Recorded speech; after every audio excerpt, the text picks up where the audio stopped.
Welcome to Tech Blueprint, a window that lets you know the latest technology news in the world.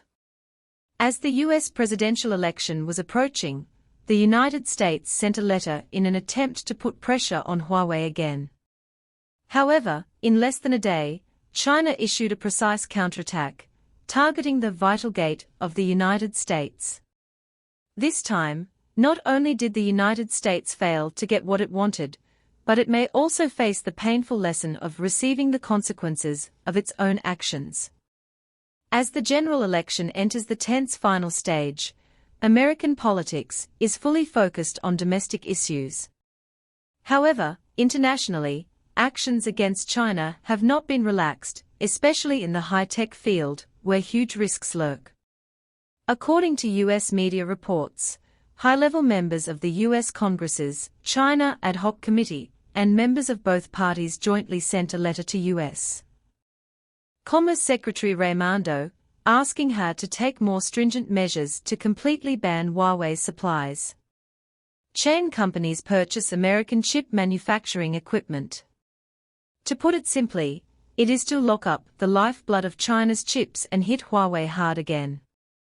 This letter not only involves Huawei, but also clearly mentions several Chinese companies that may have secret ties with Huawei, such as Pengxingsu Technology, Xingweishu Technology, Qingdaoxing Company, etc.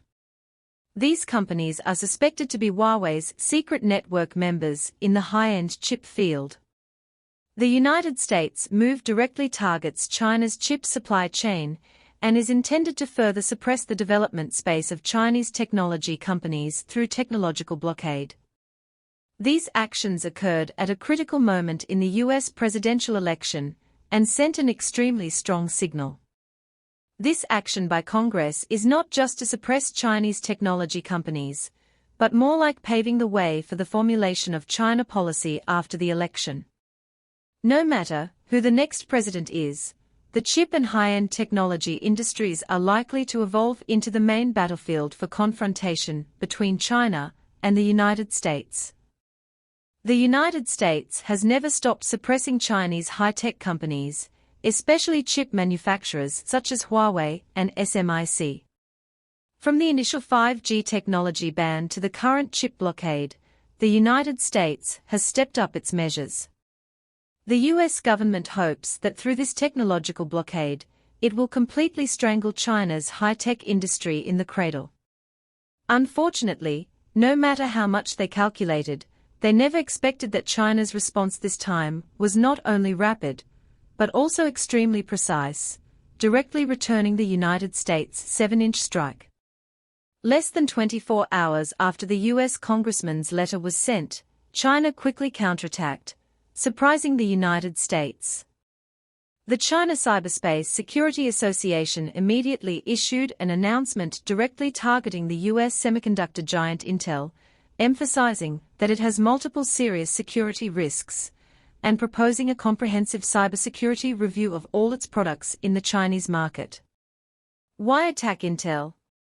The reason is Intel's special position in the Chinese market. As one of the world's top chip manufacturers, Intel's products are almost everywhere, from personal computers to enterprise servers, and its chips have a market share of more than 80%. It can be said that Intel's survival depends on the Chinese market, and China's counterattack directly hits Intel's core interests. Intel has repeatedly exposed security vulnerabilities recently and is suspected of monitoring sensitive information of Chinese users. The China Cyberspace Security Association stated that Intel's products have hidden security risks and may contain backdoors set up by the US government, which poses a major threat to China's network and information security. National security issues are no child's play, and Intel's move has clearly touched China's red line. On China's Xinjiang issue, Intel publicly supports the US government's position. The company not only cooperates with the United States political pressure on Xinjiang affairs, but also uses its business channels to crack down on Chinese companies.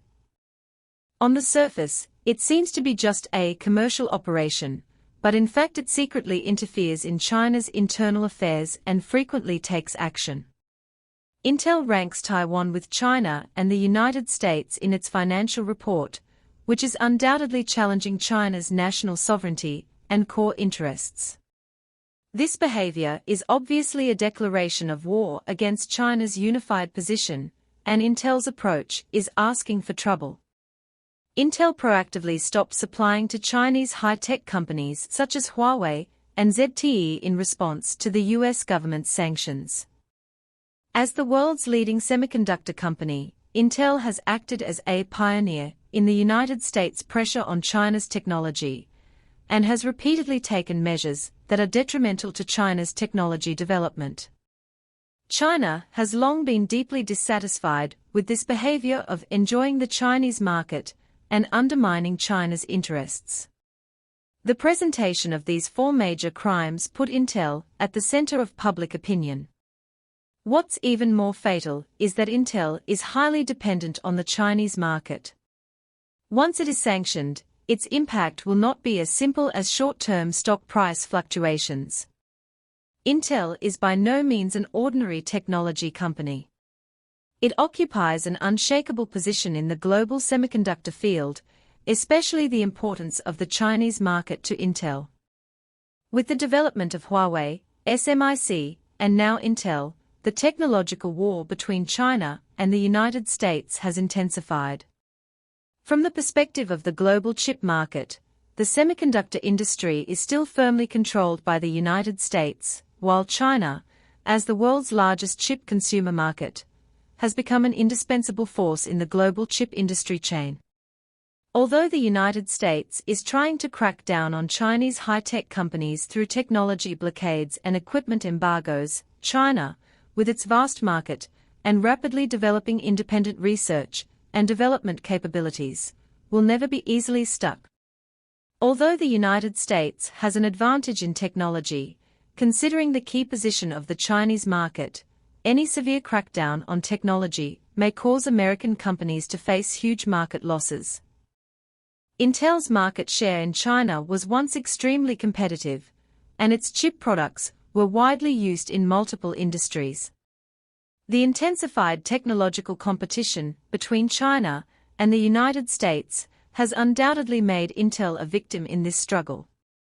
The United States' attempt to control China's high-tech progress by suppressing Huawei may also encounter increasingly severe challenges.